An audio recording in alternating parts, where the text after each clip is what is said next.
This is Frank Skinner. This is Absolute Radio. This is Frank Skinner on Absolute Radio with Emily Dean and Pierre Novelli. You mock me. You can text the show at 8 12 15. Follow us on X and Instagram at Frank on the Radio. Email via frank@absoluteradio.co.uk. Yeah. That's correct. Do people still, whenever it's mentioned, I saw the opening episode of the new Big Brother, Frank. Oh, yeah. And they refer, yes, they're back. I saw about a minute of it. We're too old. You know, they now. arrive It's not in the for us house, anymore, dear. people walk in the house and they go, oh, hello, and all that. Do you want a Campari? That bit, and I thought, no, I can't go back here. The bit where they're trying to sort of rapidly establish their vibe. Yeah. I'm me. Yes, there is a lot of that. Yeah. Well, I know what you mean. I felt that a bit. I felt it was the screaming it was just noise now. Yeah. It was literally people just going, ah! Yeah. House of Screams. Nobody said, sit down, we've seen you. Anyway, they felt the need. They said, or you can tweet us, or we should say it's commonly known as X now. Did they? Yeah. How long is that going to go on? What, Big Brother? Keep saying one thing and then saying it used to be something else. There's got to be a limit on that, hasn't there? I suppose they're in a bit of a bind because they've changed on X from tweets to posts. You can't say you can post us. In case people actually send it in the post. That's right. The trouble with Elon... To the Big Brother house. The trouble with Elon... Yeah. I don't know if that book is available anywhere. Yeah. But the trouble with Elon, he hasn't thought through the verb or anything. I mean, it doesn't work. You can X us. You don't want to do that. I think he's been sent in to destroy the entire network. He's a mole. That's my theory. He's fairly mole-like. I don't know. I'm not on X. You're not on X. I haven't been on an X for years. Anyway, so last night, what's the next line? She said, oh, you're right. I did a Q&A at, you will know, we once had on the show a couple of performers from the successful West End musical Operation Mincemeat. Mm-hmm. And sorry, you vegans. And and last night I did sometimes, I don't know if you've ever done this, you watch a play or something and then after they have a Q&A on the stage. It's a lovely treat. And the actors come on. Sorry, was there a tweet? No, it's a lovely... Well, there has... what I actually said an X. was it's a lovely treat. Oh, sorry. But there has been a lovely tweet as well. Has there been a tweet formerly and now X formerly tweet? See, that's what it's going to be like now. A post. Yeah. Felicity has said lottery tickets for tonight. She got lottery tickets for tonight's Mincemeat Live, as she's called it, and it feels like winning the actual lottery. I think that's what they do, Pierre, isn't it? There's like you can... Yeah. And, she's very excited, and she was also very excited to see your Q&A, Frank. There's a lovely picture of you. On stage, yes, with your legs crossed in that very I'm chairing the Q&A way. Yeah. Yes. You're clearly delivering Qs and receiving As. Yeah. Well, not really for the first time. So, it was... You say that vegans, but I did think actually Operation sort of Quorn would be quite a good name for a deception operation. No. Yeah. But there is that mincemeat that you get in mince pies. There's no meat in that, is there?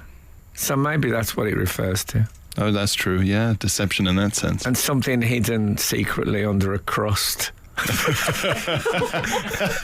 Anyway, what they did, because I was doing the Q&A, so I went to the show for the fourth time. Yeah. It's at the Fortune Theatre if you want it. I'd recommend it. It's brilliant. Well, I'd say you would after 4 times. Yeah, exactly. So.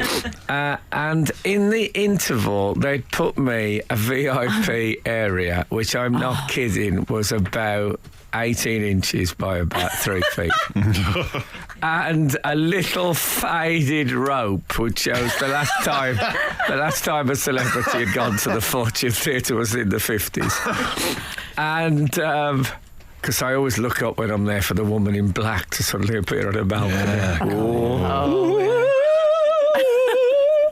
And I said, I'm sitting there. 'Cause the person I was with said, "You're not." I said, "No, I'm definitely." And I sat in this little mini. I got a photo. We'll put it up on the doodah. And I picked up the reserved photocopy off the table, and I sat there. And what I did is I spoke to people in the audience, telling them to keep their distance, and then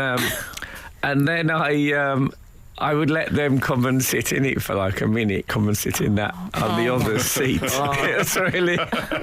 It was such a laugh. And then a security guy came over and says, "Everything okay?" And I said, "No, this woman's bothering me." She had to go away. Oh, I've never enjoyed an interval so much in my life. Frank Skinner on Absolute Radio.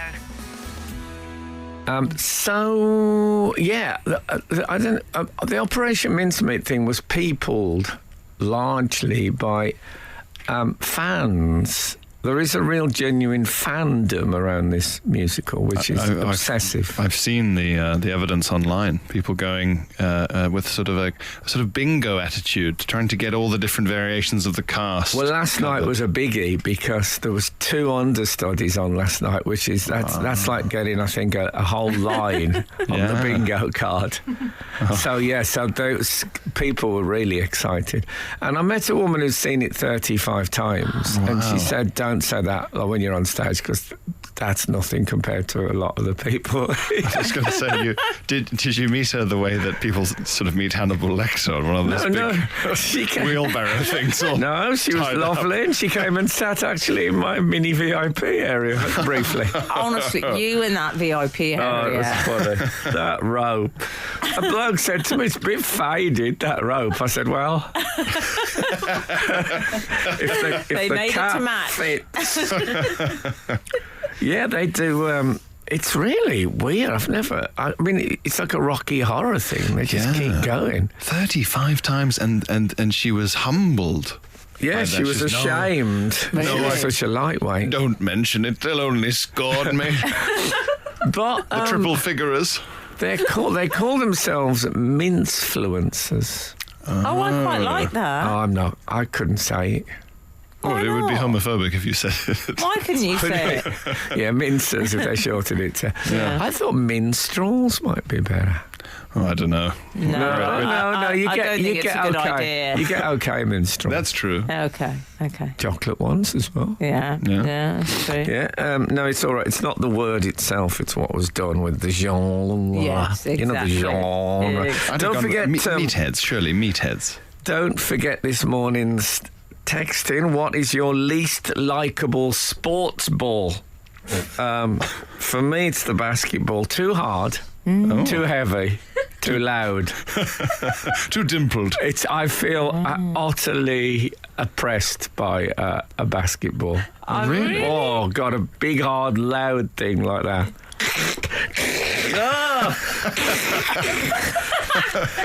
I like the reassuring, velvety thump of the medicine ball. That's what I like. Showing your I'll age. tell you my worst ball, Frank. What's your worst ball? Oh, I can't bear the squash ball. I'll tell you why. Green I think it's green normally. Is it green? Yeah, I don't know. What I've are never you? played squash. What are you? You're too small. It's not a tennis. Tennis, I know where I stand. You're not a tennis ball. You're not a ping pong ball. You're just weird. Well, my dog finds lots of tennis balls on the nearby green land that we live next to. And brings them home, and sometimes brings home sticks. A medieval farmer. Yeah. The nearby green land. So in our porch, there's about 8 tennis balls and about 12 sticks that she's just brought up, and she just drops them in the porch before she goes in. And I was reading an American poet saying that he had seen a similar collection of tennis balls and sticks in a park, and a sign above it saying "Dog Library." So now I'm realising that she's got her own library in our porch. Oh, Mark, what shall I take? Maybe this. Oh, I might take this short willow stick today, slightly bendy. Oh, or maybe this one. What's this one? Had about 12 sets played with it. I'll take that one. Slightly ragged green fibre. Frank Skinner on Absolute Radio. Oh, Frank, I've just seen the picture of you in your reserve. In my little VIP area. I mean, little is the word. Is that your new George Formby song? Well, that's yes, in my little VIP area. Little is the word. Tucked behind me faded rope. Frank, it's tiny. It is, what Darren Cook on Twitter says, strong do not touch the exhibition vibes. There is a bit of that. I'll tell you what there's an element of, is people in old film being pursued by bad guys, chased through Waxwork Museum and adopt a still pose. Scooby-Doo brief disguise. Yeah. And bad guys walk past them and they're just standing still. It's like that. The mummy sort of stops and goes, sort of inspects you. Exactly. And shrugs and runs off. Yeah. I mean, just to give you an indication, if you're not on X, it's so narrow. It's so VIP narrow area that that your foot, a whole foot is poking out a whole underneath the foot red is rope. not VIP. Yeah, it's true. I couldn't get all myself into the VIP area. It was so No. exclusive. So your guest is holding up the reserved sign. Yes. Okay. As a warning to others about your demeanour. Yeah, exactly. Extremely reserved. It was. Oh man, I must have spoke to 50 people, even though I was in an exclusive area. Maybe that's the way to get conversation going if you're going to the theatre on your own, is bring your own faded rope and sequester yourself Well, away. in periods of my life where I've been desperately lonely, I've been to the theatre on my own, and the interval is always an absolute endurance test. People jollily going to the bar. Yeah. And so I used to stay in the theatre and just sit in like an Edward Hopper painting, just sitting amidst all that red velvet. I like my velvet on a rope, not in line and line of seats, me in the middle. And people come back and you can tell they're thinking, oh, that bloke never even went out for the interval. Oh my God. Help me. We've also Yes. we've got lots of people getting in touch regarding sports balls. Okay, least favourite sports ball was the Clarion call. Mike Sullivan, I don't know if it counts as a ball, but the shuttlecock used in badminton has always given me the heebie-jeebies. Was there a time when the shuttlecock had real feathers? I've only seen the plastic. There must have. Oh, I'm sure there'd be some, wouldn't there, of some It's a very old sport, monarch. isn't it? I Yeah. think in the early days they used an actual chaffinch. Yeah, yes, they'd stun it with a quick flick. And then, Yes, but he's right. The whole idea that every sport seems to be played with a ball like that, and then someone comes up with a thing with feathers in it. yeah. It's just not, it doesn't feel properly finished, the Shuttlecock is a shuttlecock. thing with feathers. Gaz73. Hello, Gaz. I feel we know a lot about you already. Yeah. I like this. Rugby. It's not even round. No, I've always thought that the reason I don't like rugby but do love football is football buys into my view of the world as an ordered place with a symmetry and beauty, whereas rugby says when you watch the ball bounce, it says life is ugly and unpredictable and dangerous. Yes, and a very large You don't man have to will look at the ball for that. Yeah. splat you if you're not careful. Yeah, and he can suddenly veer in one direction unexpectedly. No, it's just it's some terrible nihilist view of the universe, rugby. And now over to Paul at the cricket desk. Frank Skinner on Absolute Radio. Here's a thing I wanted to ask. This is a genuine question, not some sort of rhetorical comedy device. Mm-hmm.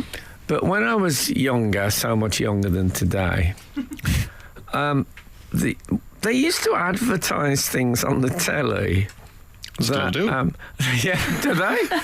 Oh, I must be watching the wrong side. So They used to advertise things on the telly that you couldn't believe needed advertising. Oh, yeah. Like milk.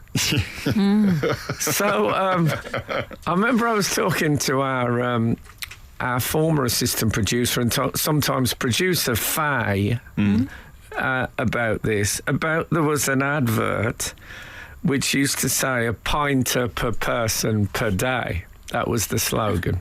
It was a milk advert, not a brand of milk, no. Milk.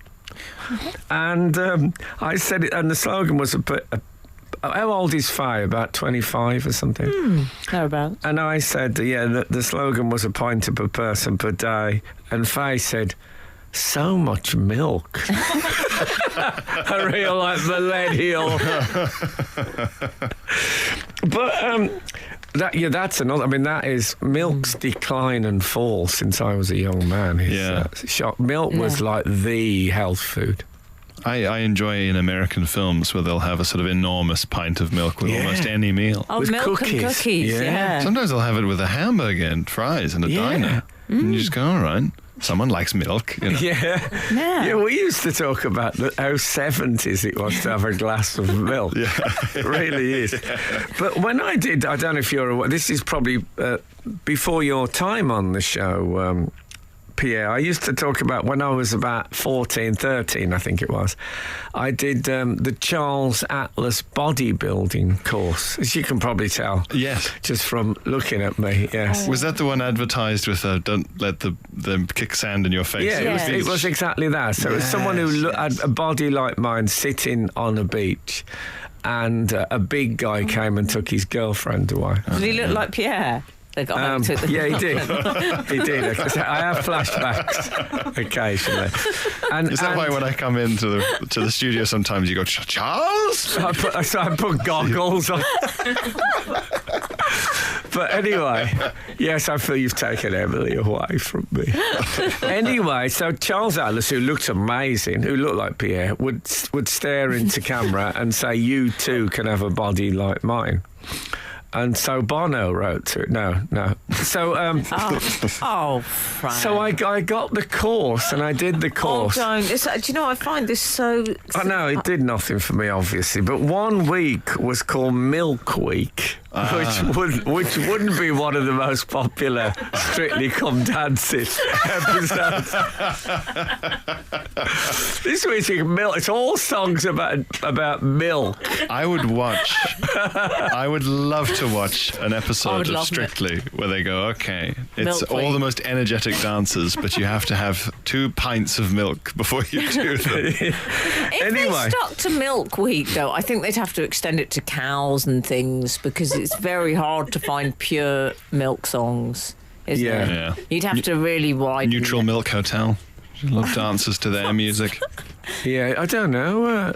There might is be that a some- band? Yeah. Oh, I didn't There might be know that. cream. We'll have a Cream, thing. yes. Yeah, there'd be cream in some songs. Does milk and alcohol, Dr. Feelgood? Oh, that's going to be a good There you go. dance. Yeah.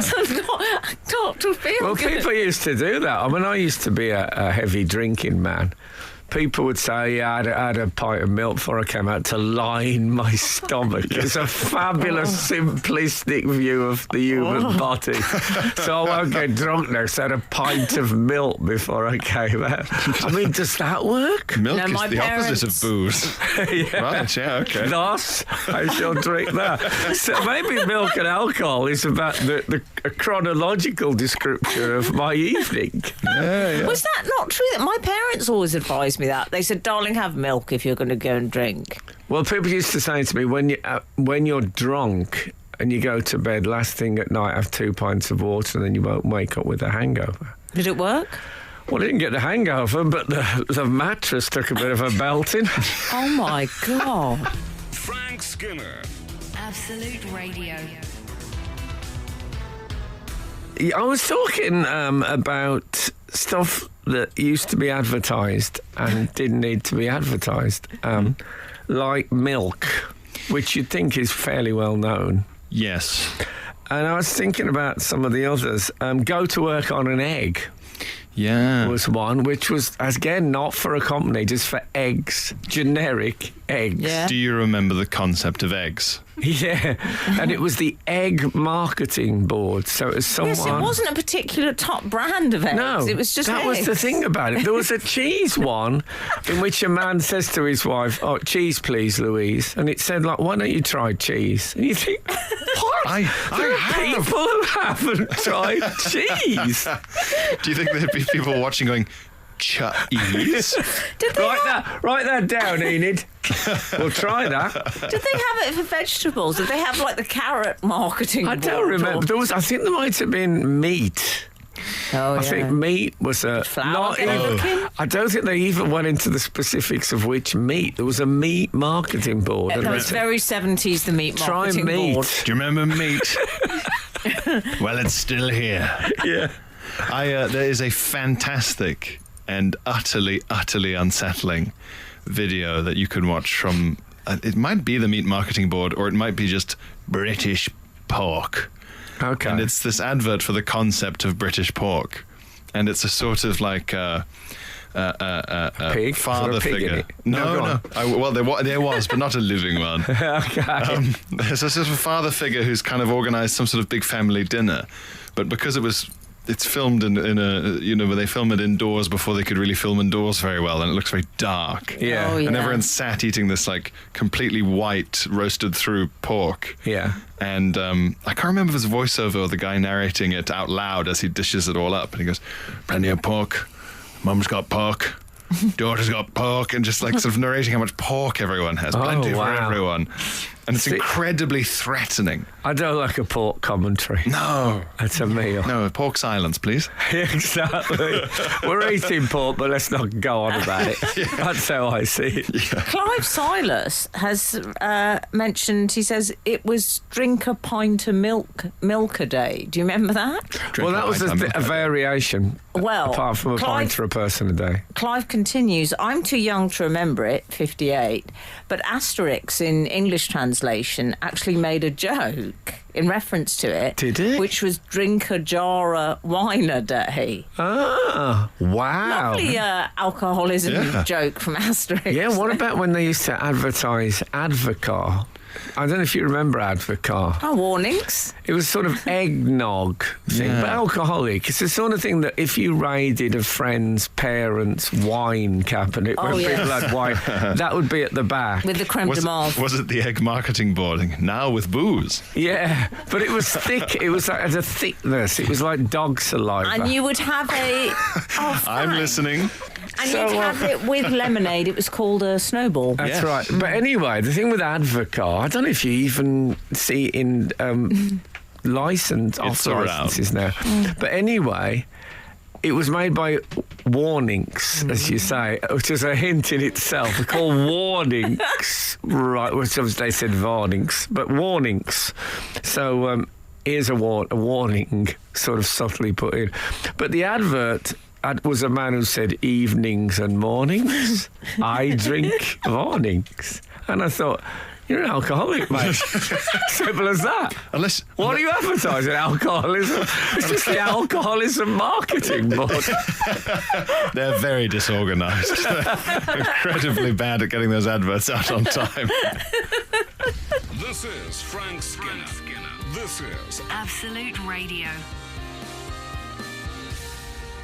I've just realised listening to that song that it has maniacal laughter in. Oh, last week we had a text in of songs with maniacal laughter, and that one slipped through the net.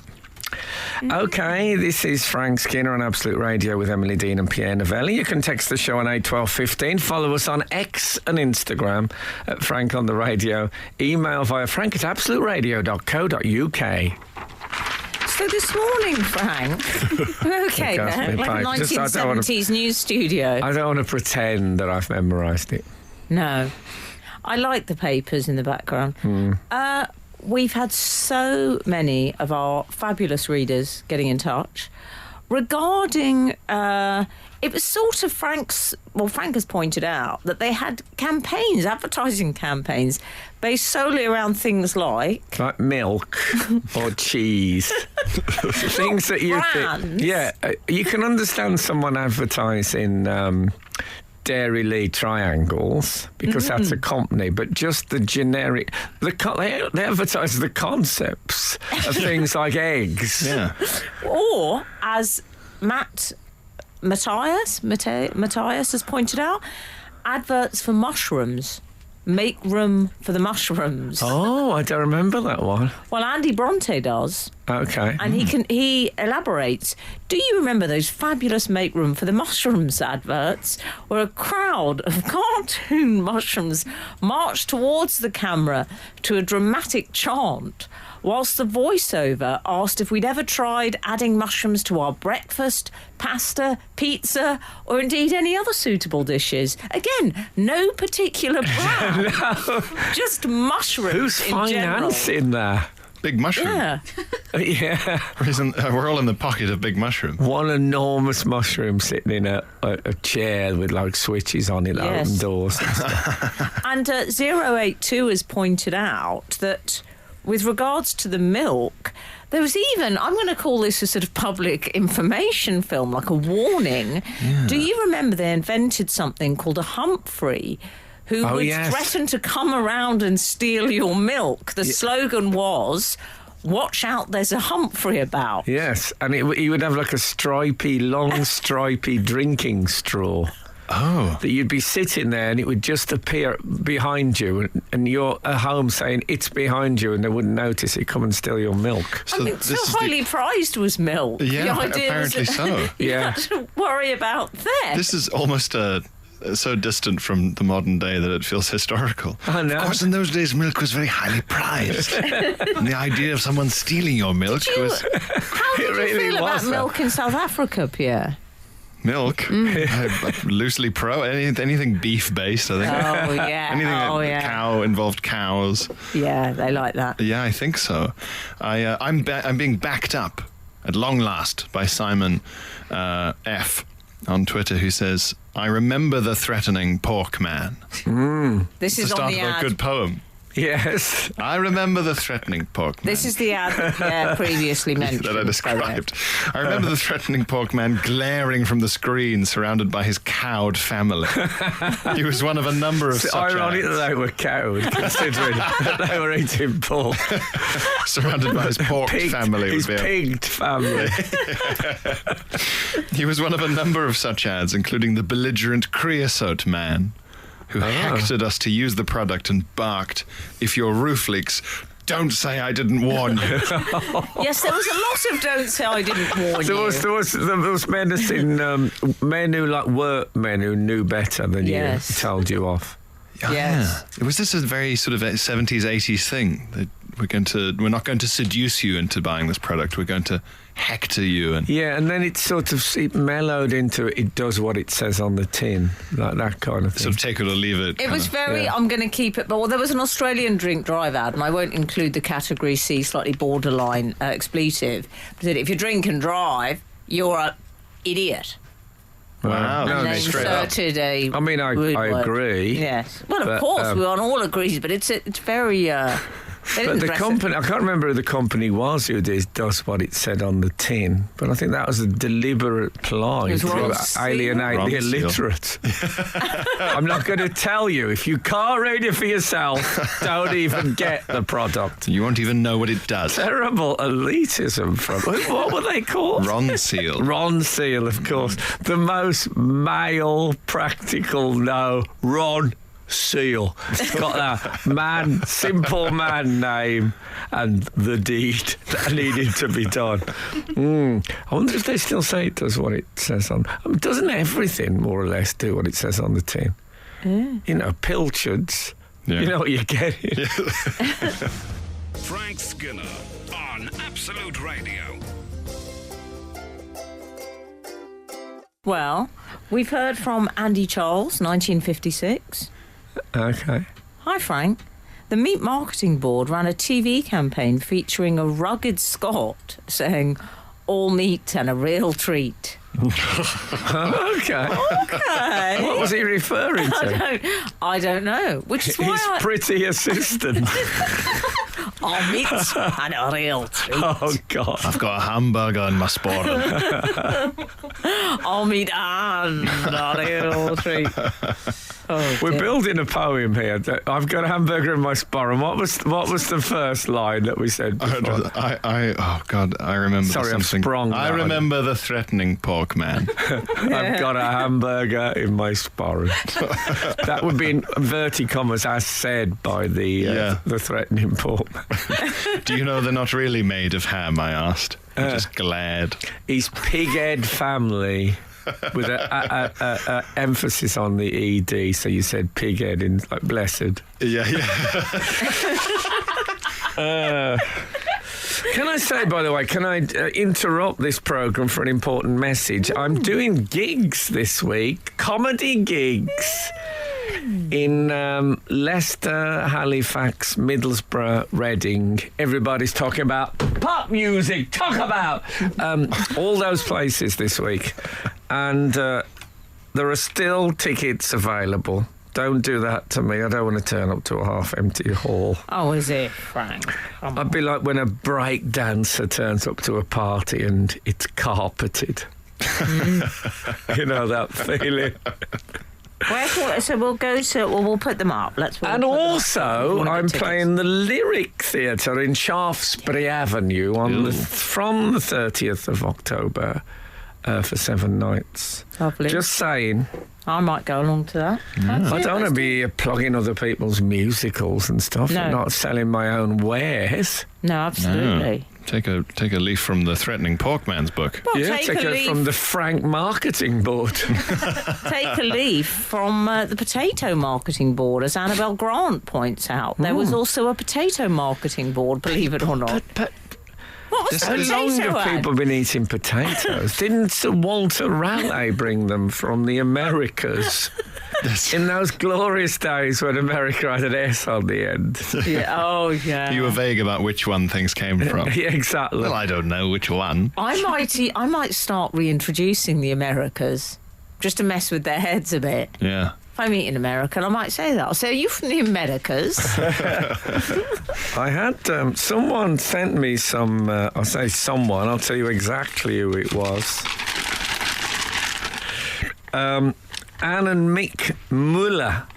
With an umlaut. Oh. Lovely. If the German teacher's listening. Sehr Deutsch. And it's a series of Enoch and Eli cartoons. Remember we talked last week about the Black Country double act? Oh, can we just you talked a little. Well, I did, yes. They're sort of clippings that you've been sent. Well, they're actual. They used to appear in the Express and Star, which is a famous Midlands newspaper, and so you at the swimming bath you'd say, "Hold on, Enoch, you've still got your cap on your head."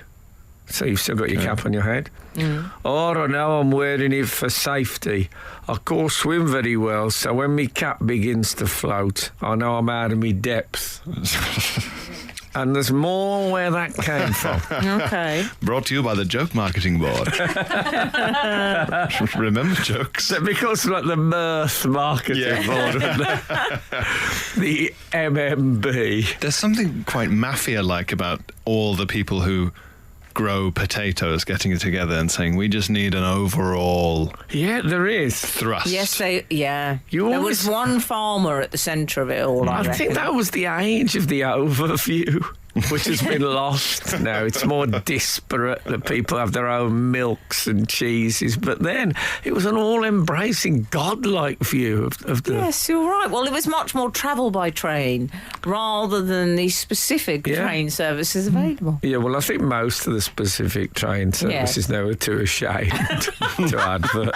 They wouldn't have the advertise. temerity. No. Frank Skinner on Absolute Radio. I have injured my friend. Do you want to explain how you have injured your friend? Well, you may know And I'm always, I don't want to be advertising on the show.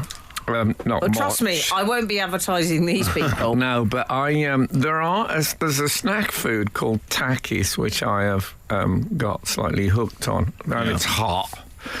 Yeah. And no one else on the team likes it, so I say it's not really an advert. It's saying, I don't know what it's saying, but they're very hot. Anyway, I managed to persuade Emily to have one, and then she made the mistake of rubbing her eye, and you don't want to get Takis powder in your eye, and now she looks like the cover of the Clockwork Orange novel.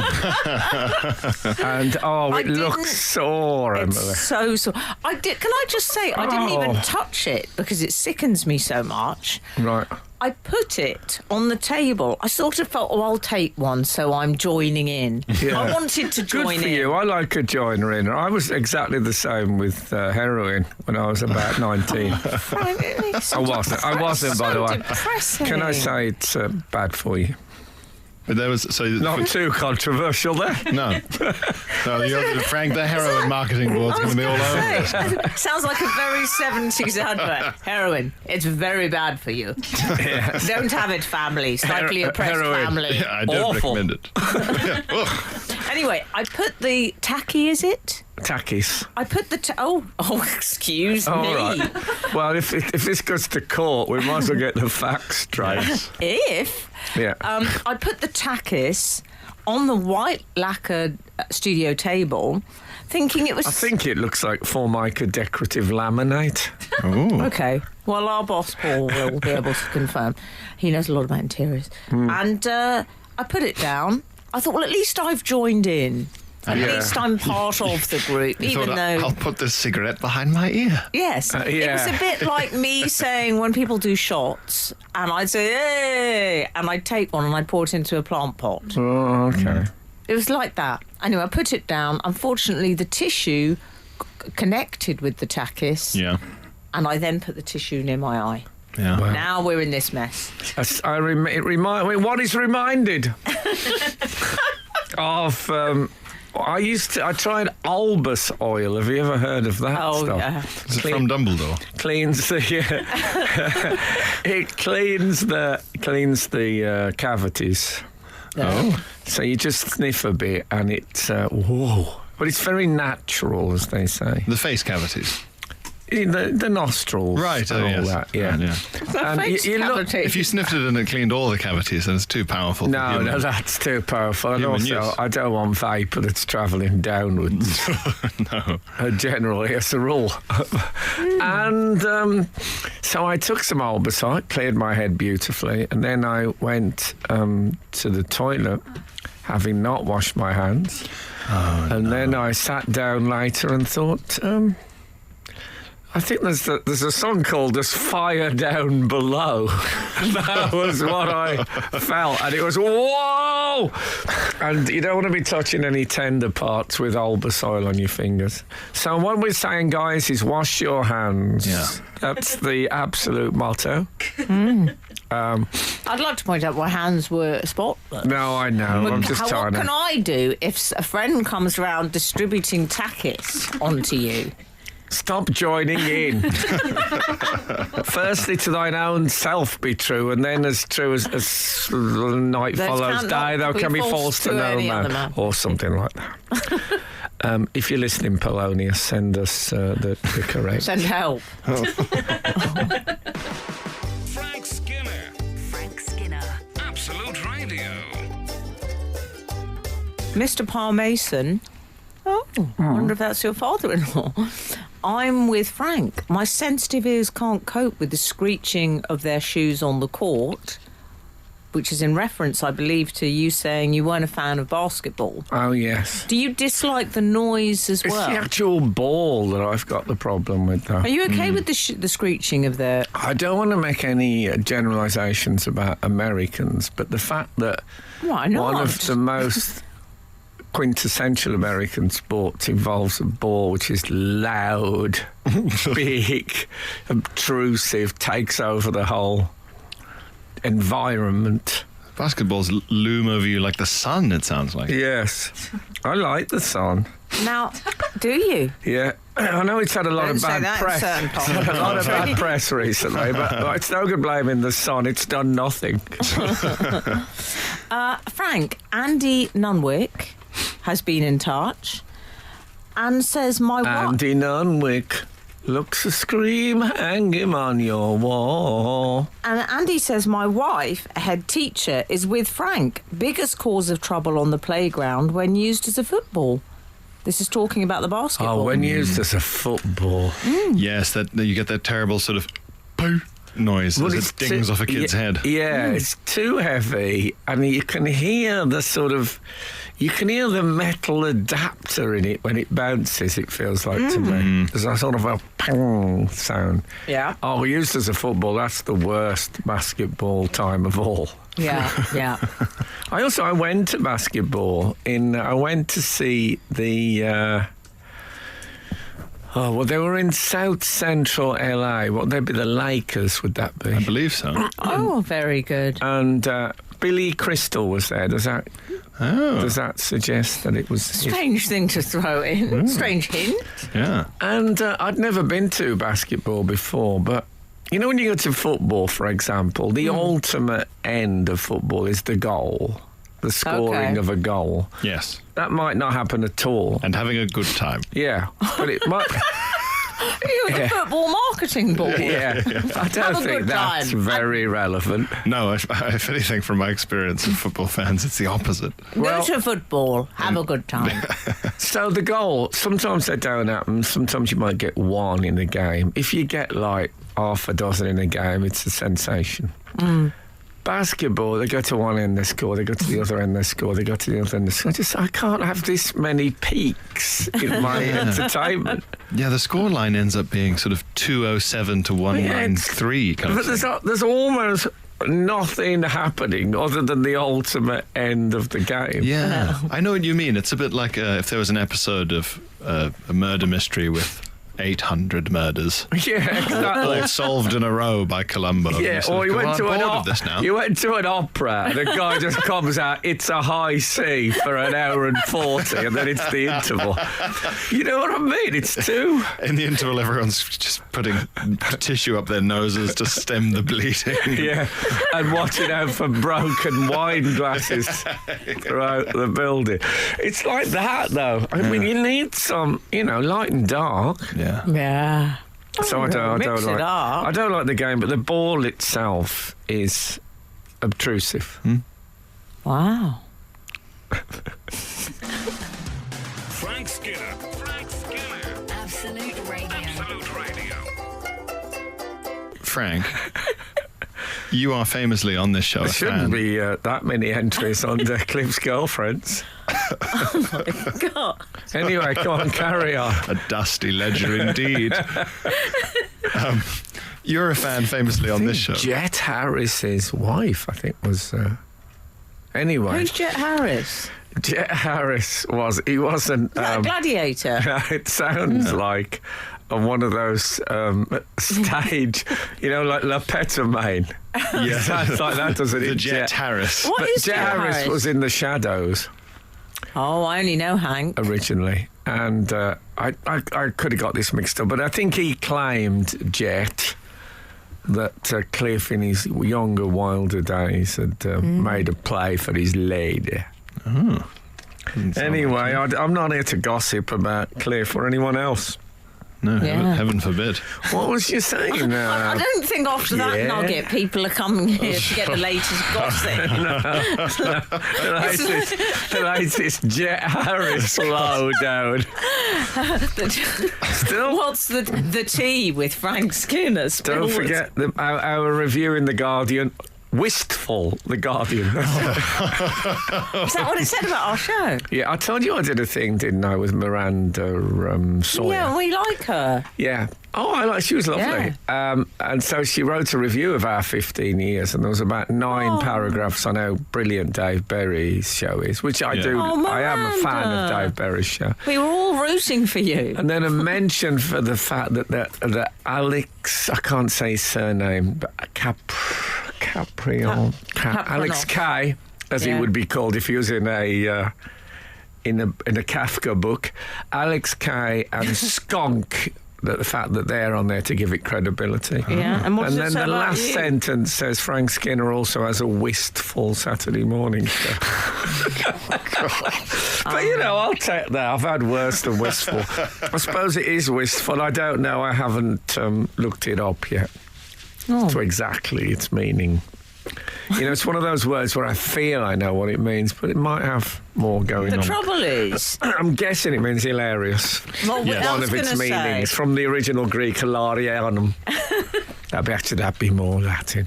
Sorry, carry on. No, I was going to say, you've got to understand this about comics. You can use all sorts of language, but we all know there's only one they want. Yeah, we want the F word. You want the I F don't mean word. that one. No. Learn it. I was talking to Richard Madeley about this only the other morning. Oh, where did you see Madeley? On Good Morning Britain. I like we Madeley. sat in the green room and chewing the fat, as they say at the meat marketing board. And we were talking about that thing that if you do a show or whatever, all you want your friends to say is that was brilliant. It doesn't matter if they're lying. Yeah. Yeah, it's... I find the truth can be the most terrible spoil sport. Or don't just come over and say to Frank, I saw your show. Yeah, See you later. That's even worse. When people say, "Oh, I saw you in Edinburgh," and then I'm waiting. I feel my whole stomach tighten for the next sentence. It doesn't come. Oh, people. Frank Skinner on Absolute Radio. Okay. Forgive me. You don't want to hear that. I shall. Go to work on an egg. That was another one, by the Yeah. way. Speaking of eggs. Difficult. We've heard from Robert from Falkirk. He's Okay. bringing us some clarity re the notion of advertising, the very concept of meat. Okay. He says, Frank, the body for advertising meat in the 1980s was the Meat and Livestock Commission, who I think investigated Watergate. The Meat and Livestock Commission, which was based in Milton Keynes. I was a member of the Beef Promotion Committee, which was responsible for the advertising of beef. Oh, wow. Okay. How do you get it? Malk. Yeah. Malk, the Meat and Livestock Commission. Yeah, confusing, because they don't deal with milk. No? Yeah, so close. The Malk Marketing Board, that's what they were. Yeah, that is confusing. I imagine being at a cocktail party and saying, I'm a member of the Beef Promotion Committee. Could I interest you? Just gesturing to a pocket full of mints. I hope they just said I or was once... some dental floss. Or opening a sort of cigarette case and it's just little sausages. Could I interest you in Oh, lovely. Or they should have all their details. Like, that's their business card. Yeah. It's printed, it's branded on the sausage. I still regard beef sausages as a development, though, don't you? What do you mean? Well, because default sausages are pork, aren't Yeah, they? it's Is hard. that right? Yeah, it's rarer to find a beef sausage. But when now you get them, like the butchers I go to, which is a butchers and provedore, they, you're liable to get some sort of fruit in the in the sausage. I don't know if I'm in favour of that level of... Oh, I don't like all that. It's a bit like those Lush things. What's that? And other people who aren't paying me because I'm about to say something rude. Okay. It's the they do like all the bath bombs and that sort of thing yes. when there's egg and bacon in the bath gel. I can't is bear that it. right? And herbs and things. It's the Blumentalization of all things. What a lovely word. I used soap once, which was, I think, marrow, fat and nettle. And left big scratches on my back. Oh, is that what you told Cass? That's what I told you. Okay, no. Well, No. Speaking of exotic and eccentric meats, Yeah. as I always Sorry. do. That's a Rude. He's great a very start dear friend to of mine. An anecdote. I wonder how many people switched off just at that prefix. Oh, no, I don't hear about that. No. Exotic, perhaps. Expensive, no. Go on, Pierre.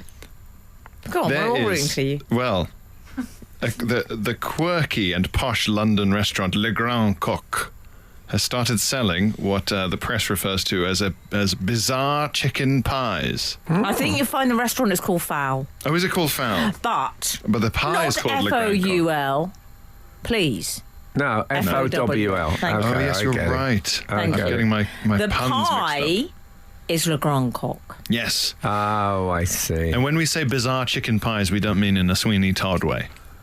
No. No. Well, a terrible number of the customers of this restaurant appear to have gone missing. Not like that. Unless you did a Sweeney Todd production which was just chickens playing all the parts. Well, like, wouldn't be as shocking then, would it? like really? an Aardman film version of Yeah. yeah, like Chicken lo- Run. I'd love an Aardman version. That would be great. This restaurant, yes, I went restaurant. Yeah. This restaurant, remember, Frank, when I saw that the most middle-class father ever chasing after his toddler, go, I'm the big restaurant monster and I'm going to eat you Is that up. what he said? Brilliantly. I went for a coffee. This was back in I'd first come to London. I was very unsophisticated. Oh, that was a long time ago. And we went out for a coffee. This guy was he made adverts or something like that. Oh, yeah. One of those Soho media guys, know all this in one. black. And we went into a restaurant and he said, what do you want? I said, I'll have a coffee. He said, what, cappuccino? And I said, yeah, why not? And he said, do a cappuccini. And I go, hey! Oh.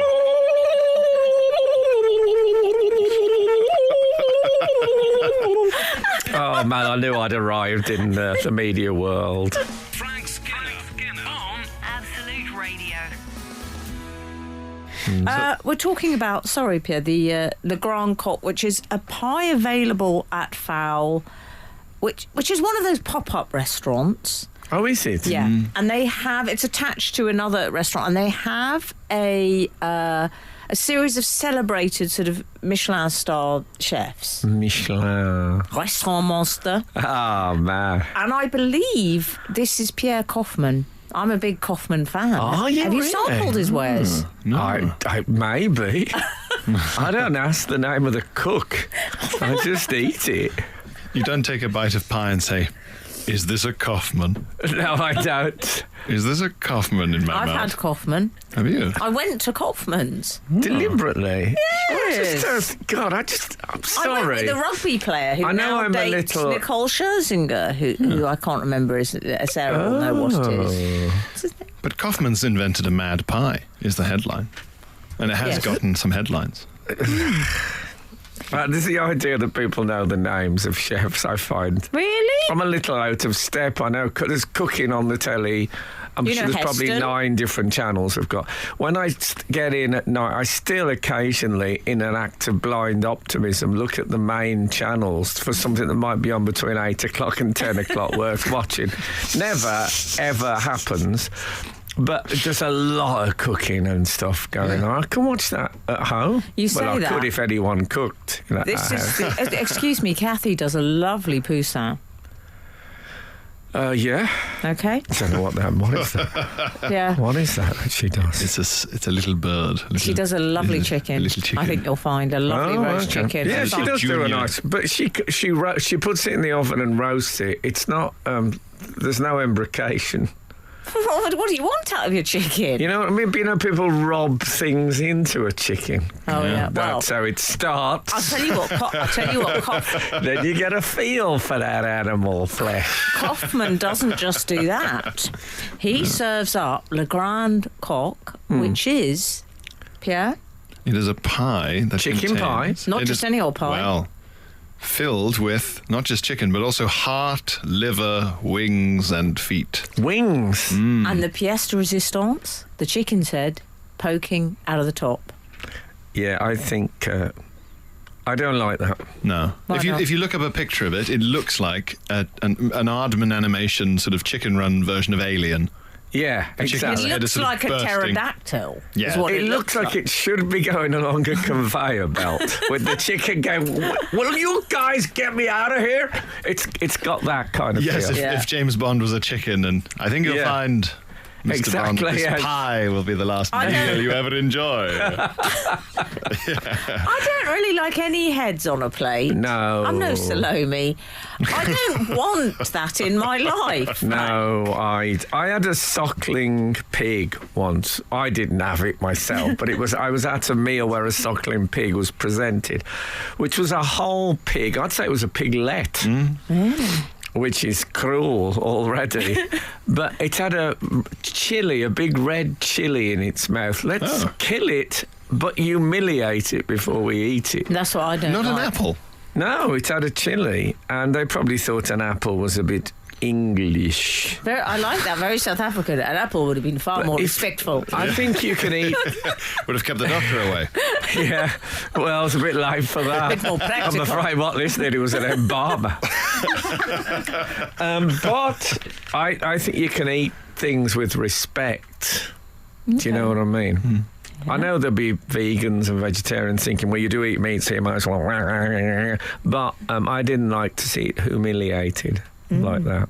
Okay. And the chicken's head sticking out the pie. I suppose we put up with it with Desperate Dan. Yeah. When What did he have in his he had pie? the horns sticking out of a cow pie. Oh, Yeah, you he can't did. eat that, though, can you? Can you Desperate eat a Dan horn? did. I don't think you ate them. I think he probably drank mead out of them after he'd had the pie. It was like a kit. It was a sort of a feast kit. Yeah. Frank Skinner on Absolute Radio. Frank, may I just quickly interject with this? Ed Balls has been talking about you a lot. Are you aware of this? No. Yeah. Ed Balls was on, was it some sort of radio or TV No, we show? did Good Morning. He was presenting Good Morning Britain, him and Susanna Reid, But and he- I was on it selling my wares. Okay, but he was also, has done a diary or something in the Telegraph Okay. and has recounted the backstage moment with our late Queen. Oh, yes. Yes. He described it as Her Majesty yelled, "Oi, Frank, come on."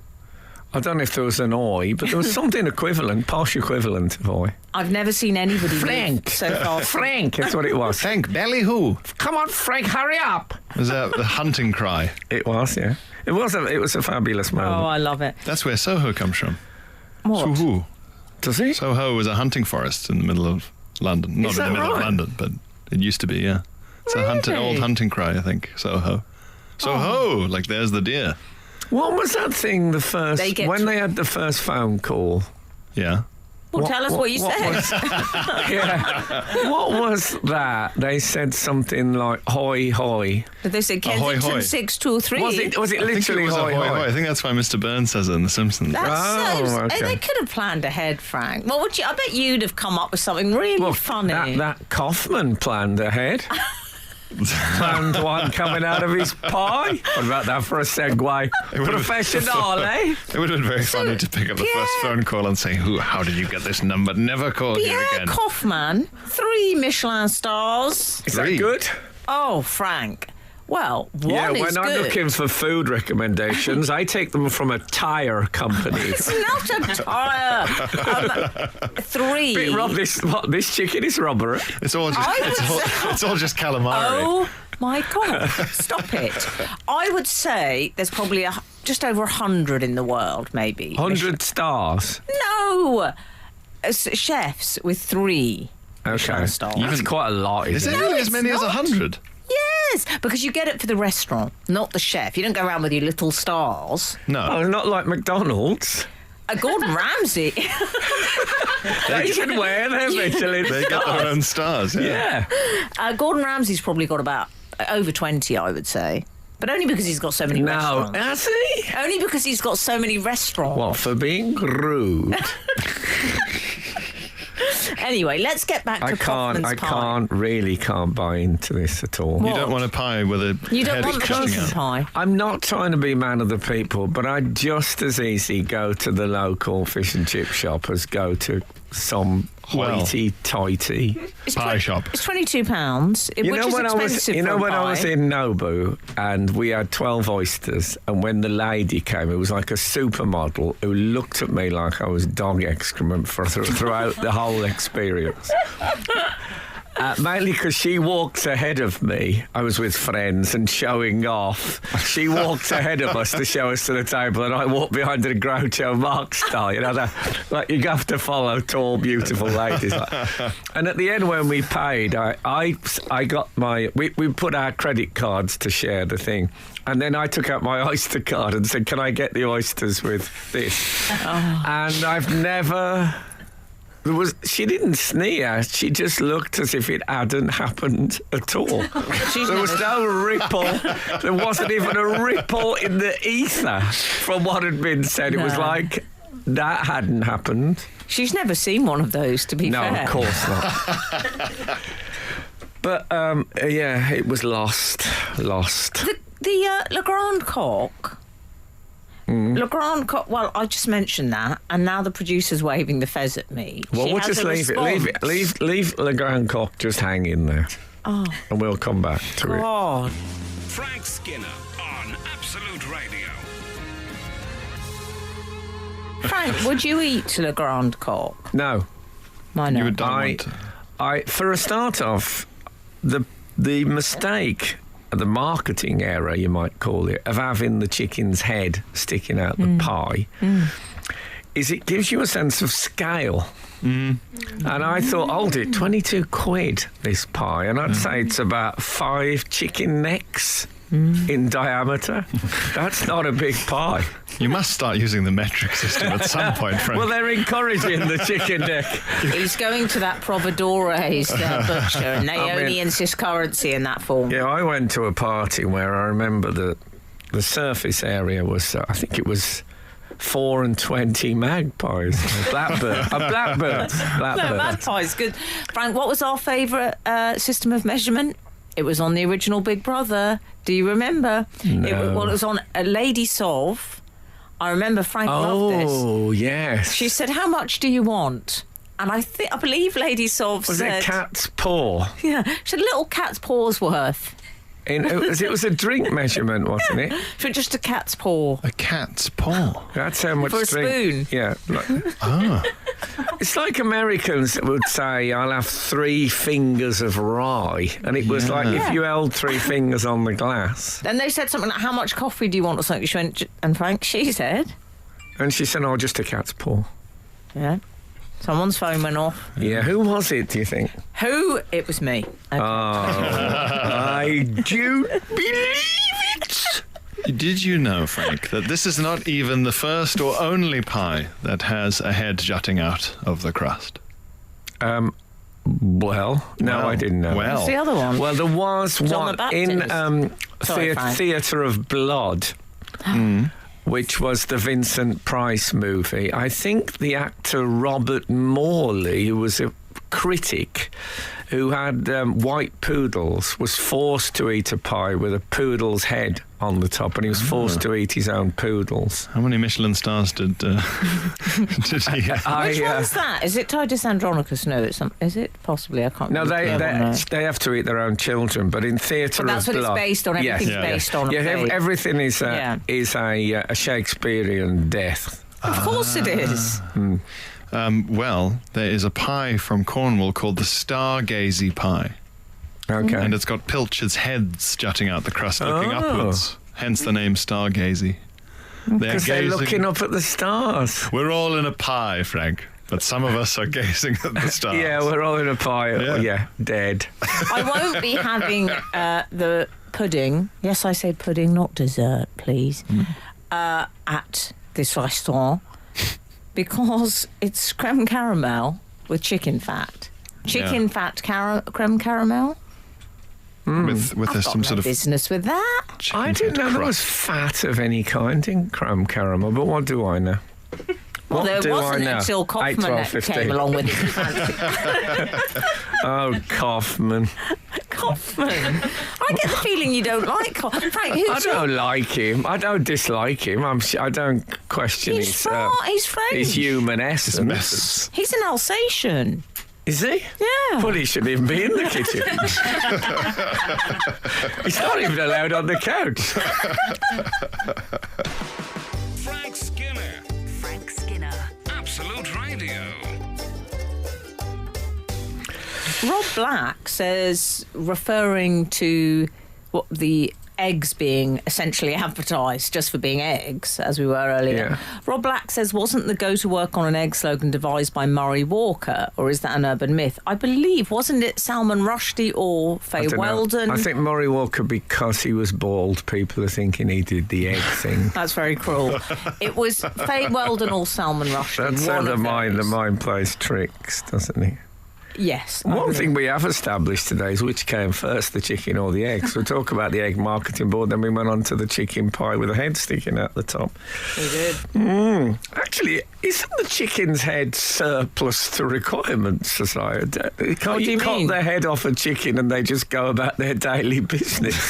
And in fact, apparently seem to get quite a lot done. Yeah, if exactly. the cliché's anything to go by. It sort of works like amphetamines with chickens. You cut their heads off and they... Wow, are they busy? I don't like it when people say that. You know, when people say, oh, I tell you, I've been running around like a headless chicken. Have you, though? Do you think Kaufman says that? Yeah. Kaufman, walking around like a headless pie. I've told you he's an Alsatian. Of course, we don't know what he says. The head in the pie itself is stuffed, apparently. Oh, come on. What, with a grape? One thing I liked about it, Le Grand Coq, was that there was something of the Hampton Court banquet about it. Yeah. And I'm a bit, as you know. I like to think we've moved on from then. Oh, I don't. What I think about it is when I saw that beak slightly ajar on that chicken's Talk head. about me like that.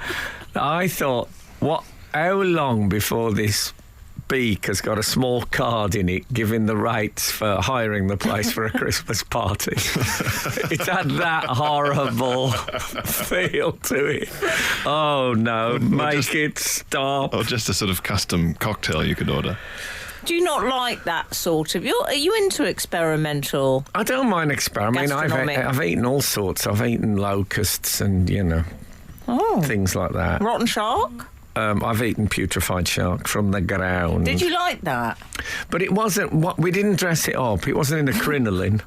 It just was a shark. Do you know what I mean? And that's fine. I ate live squid. I'm just a shark standing in front of a comedian. No, it has been buried for some time. Yes. Is this in Iceland? Yeah. Yes. Yes. Yeah. They do sell a lot of frozen food, don't they? Order! Yes, it's true. So, anyway, that's basically that. Is that how you're going to draw things to a close? Really? Is that it? I think so. I have to say, just as a footnote, I went to... my son did a gig this week called Axe Monsters at his school, and his band played. And he was great. They did Crazy, Crazy Nights by Kiss. I don't know why I'm telling you this, but I'm just telling you anyway. And you know the warm glow that you get when you do a brilliant gig? Pierre, you know that feeling after when you walk? It was better than that, watching him do it. And, when I think a phrase I've never used in my life, it's not about me. But wow. I just thought, God, I'm actually happier by his brilliant gig than one of my own. That, to me, is... I'm not announcing my retirement, by the way. But that was a special moment, and I just wanted to share it with you guys because I feel we've known each other a long time. And you don't even mention the drool anymore. And if the good Lord spares us and the creeks don't rise, we'll be back again this time next week. Now get out. This is Frank Skinner. This is Absolute Radio.